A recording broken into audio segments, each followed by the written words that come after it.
Hello and welcome to Aragon Cycles. A question we get asked a lot is how do I remove the wheels on my drop handlebar Scott road or gravel bike?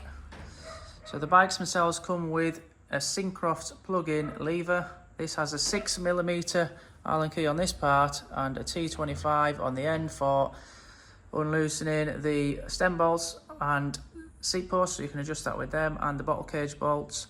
The 6mm Allen key is used for the axles, so you always plug this in on the non-drive side, so this is this side of the bike, never the drive side. The other option is to use a 6mm Allen key or a 6mm Allen on a multi-tool.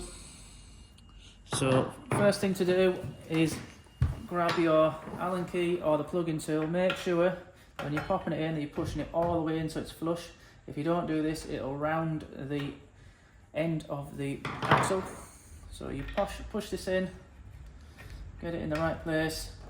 So to undo the bike, it's anti-clockwise. So you turn the axle anti-clockwise, unwind it. So you'll get to a point where it unreaches the threads on the drive side. So you've gone past the threads. This will then enable you to pull the full axle out. Pop that on the ground. Grab hold of the front wheel and lift the bike up. If you're popping the bike in a car, you might want to use a red spacer, so you can place this in between the two brake pads and clip it onto the spring. This will stop the pads going together if you accidentally press the brake. You remove that when you get to the other side.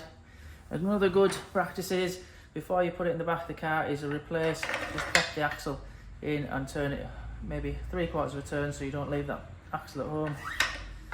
It's the reverse to pop the wheel back in, so lift the bike up, align the wheel and drop it down so that the disc goes in the gap between the two pads. Get the axle, might need to give this a wiggle. Yeah, you come from one side, make sure that that's going in straight and then clockwise.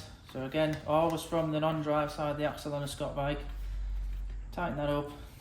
And then you can pull out the lever, pop it in the saddle bag or put it in the back of the bike.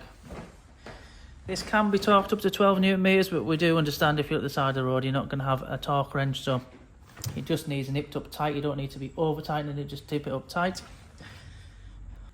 First thing to do when removing the rear wheel is to put the bike in the highest gear on the cassette. Therefore it makes it easy to remove the rear wheel and you know which cog to put the chain onto when you're popping the wheel back in the bike. So the same as the front again, you either use the plug-in lever or a 6mm Allen key or a multi-tool with a 6mm Allen key on it. Grab the lever and then unwind it anti-clockwise direction from the non-drive side to the side the disc brake is on. Wind to the point where the threads on the drive side are no longer in contact with the frame. Remove the axle, pop it on the floor for now. Once the axle is out and you want to remove the wheel, what you need to do is to get your hand on the rear derailleur, press down with your thumb to rotate it to take the tension off the spring and lift the rear wheel out. And then all you need to do is get hold of the wheel comes out.